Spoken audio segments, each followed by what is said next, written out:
दोस्तों, हमारे इस चैनल ज्ञान की सागर में आपका स्वागत है। आज हम कहानी सुनाने जा रहे हैं जो विष्णु जी के 3 छल के बारे में है, जो धरती के कल्याण के लिए किए गए छल थे। भगवान विष्णु का पहला छल, नृतिका अप्सरा अवतार। कई युगों पहले एक बृकासुर नाम का राक्षस हुआ करता था। बृकासुर का विवरण शिव महापुराण में विस्तृत रूप में किया गया है। बृकासुर ने बहुत लंबे समय तक भगवान शिव की घोर तपस्या करता रहा। तपस्या से प्रसन्न होकर भगवान शिव ने बृकासुर को दर्शन दिए और वरदान मांगने को कहा। बृकासुर ने भगवान शिव से वरदान मांगा कि मुझे ऐसा वरदान दे कि मैं जिस किसी के सर पर भी हाथ रखूं वो जलकर भस्म हो जाए। भगवान शिव ने तथास्तु बोलते हुए ये वरदान दे दिया। यहीं से बृकासुर का नाम भस्मासुर पड़ा। अब भस्मासुर को अपने अंदर एक अद्भुत शक्ति की अनुभूति होने लगी।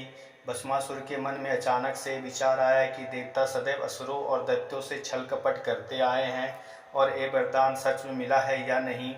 भस्मासुर ने इस वरदान के मिलते ही कहा, भगवान क्यों ना इस वरदान की शक्ति को परख लिया जाए।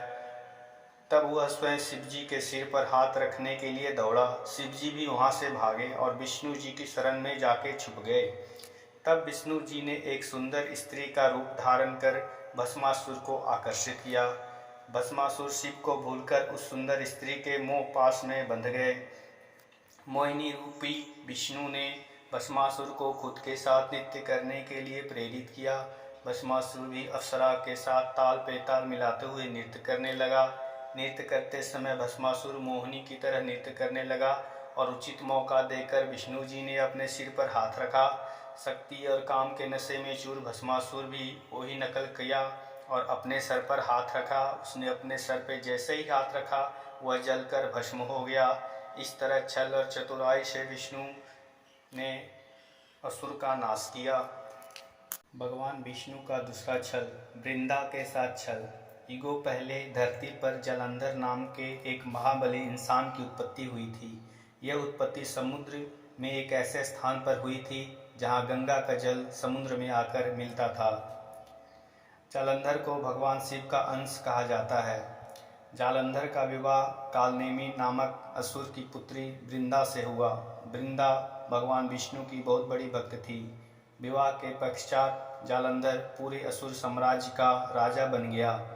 जालंधर को अपनी ताकत पर बहुत गुरूर हो गया था, जिसके चलते दैत्य गुरु शुक्राचार्य के समर्थन और मार्गदर्शन में जालंधर ने देवलोगों पर आक्रमण करके तीनों लोगों का स्वामी बनने की तीव्र इच्छा जताई। इधर वृंदा भगवान विष्णु की महान भक्त और उपासक के साथ साथ एक प्रतिव्रता नारी भी थी, जिसके चलते वृंदा अपने पति के विजय होने और उनके प्राणों की रक्षा के लिए पूरी निष्ठा से भगवान विष्णु का कठोर तप करने लगी। उधर देव और असुरों में भयंकर युद्ध छिड़ गया। वृंदा का यह कठोर तप और प्रतिव्रता की शक्ति जालंधर की हर युद्ध में एक अभेद सुरक्षा कवच बनकर रहने लगी। कोई भी अस्त्र शस्त्र जालंधर को छू नहीं पा रहे थे, जिसके चलते जालंधर बहुत आसानी से देवों को पराजित कर इंद्रलोक पर कब्जा कर लिया। जालंधर की ये कामना ही खत्म नहीं हुई। वह शिवलोक पर आक्रमण करने कैलाश पहुंच गया। कैलाश पर जाते ही जालंधर की भेंट माता पार्वती जी से हुई। माता पार्वती के तेज और सुंदर रूप देख जालंधर माता पार्वती जी पर मोहित हो गया। वासना में चूर जालंधर ने विवाह का प्रस्ताव माता पार्वती के सम्मुख रखा। माता ने जालंधर को साधन करते हुए वहां से चले जाने को कहा। तब जालंधर ने बलपूर्वक माता पार्वती को ले जाना चाहा। उसी समय माता ने भगवान शिव का आह्वान किया। भगवान शिव तुरंत वहां प्रकट हुए। जालंधर और भगवान शिव के बीच भयंकर युद्ध छिड़ गया। चारों तरफ प्रलय मच गई। सारा लोक परलोक इस युद्ध को देख रहा था। भगवान शिव जालंधर पर जो भी वार करते उससे जालंधर कोई हानि नहीं होता। युद्ध लंबे समय तक चलता रहा, कोई परिणाम नहीं निकल रहा था। भगवान शिव मन ही मन भगवान विष्णु से आग्रह करने लगे कि प्रभु पता लगाओ कि आखिर कौन सी शक्ति जालंधर की रक्षा कर रही है। प्रभु इसका तुरंत कोई समाधान निकालो, वरना अनर्थ हो जाएगा। तब भगवान विष्णु समझ गए कि कौन सी शक्ति जालंधर की रक्षा कर रही है। यह शक्ति थी पतिव्रता और भगवान विष्णु की कठोर तप। भगवान विष्णु ने तुरंत जालंधर का रूप धरा और अपनी माया से राक्षसों की सेना तैयार की। सेना सहित भगवान विष्णु धरती पर वृंदा के महल में पहुँचे। जालंधर को देख वृंदा ने तप करना छोड़ जालंधर के निकट आई और आरती उतारी।